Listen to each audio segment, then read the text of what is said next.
মিলন হবে কতদিনের? এই সিরিয়ালের আগামী পর্বে আমরা দেখতে পারবো।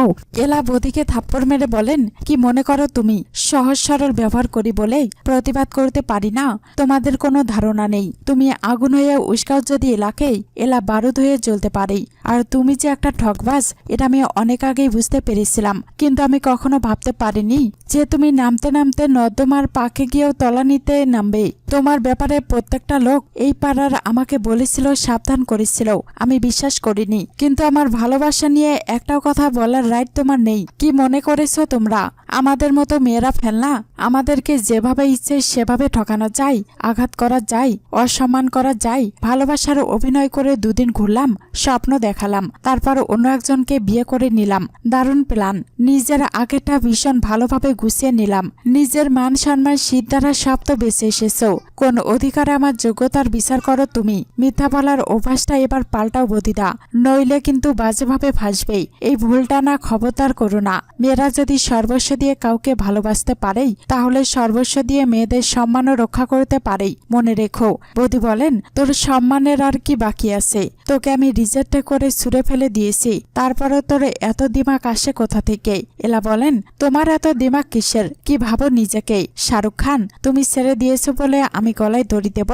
এলা গোরাকে বলেন, আপনি তো মোটেই চান না আমি ওকে থাকি, তাই তো ইচ্ছা করে আমাকে এরকম হেজিটেট করছেন। একবার গরম কফি, একবার ঠান্ডা কফি, একবার কালো কফি, একবার সাদা কফি।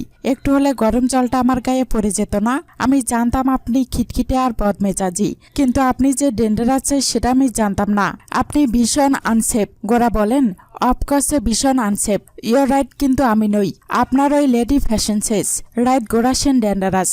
গোরা সেন যে কি করতে পারেই আপনার কোনো ধারণাই নেই, কিন্তু তাও আপনি সেই দুঃসাহসটা দেখালেন। এলা বলেন, হ্যাঁ, যা করেছি বেশ করেছি। কি করবেন আপনি? গোরা বলেন, আপনাকে শেষ করে দেব। ঠিক 7 দিনের মধ্যে যদি 10 কাপেলকে আপনি বিয়ের পাকা কথা অবধি না নিয়ে যেতে পারেন, তাহলে আপনার এই চাকরিটা চলে যাবে। এই ম্যাচ মেকিং অ্যাপটাও চিরকালের মতো বন্ধ হয়ে যাবে। সেই রেজিস্ট্রেশনে আপনি নিজেই সাইন করেছেন। দাদু এলাকে বলেন, কে বলল হয় না এলামা? জীবন এখনো রূপকথার মতোই সহজ সরল সুন্দর। শুধু তাকে মায়া দিয়ে ত্যাগ ভাঙার বোঝার মতো একটা মানুষ চাই তোমার মতো। পারবে না এলামা তোমার এই সুন্দর মনটা দিয়ে মানুষকে আবার রূপকথায় আর ভালোবাসায় বিশ্বাস করাতেই? এলা বলেন, যে নিজেই ভালোবাসায় এভাবে হেরে গেছে, আজকের পর আর কে তার কথা বিশ্বাস করবে দাদু? দাদু বলেন, আলবাত করবেই, যখন এলা বস হার্ট টু হার্ট অ্যাপের হয়ে কথা বলবে। এলা বলেন, মানে কি দাদু?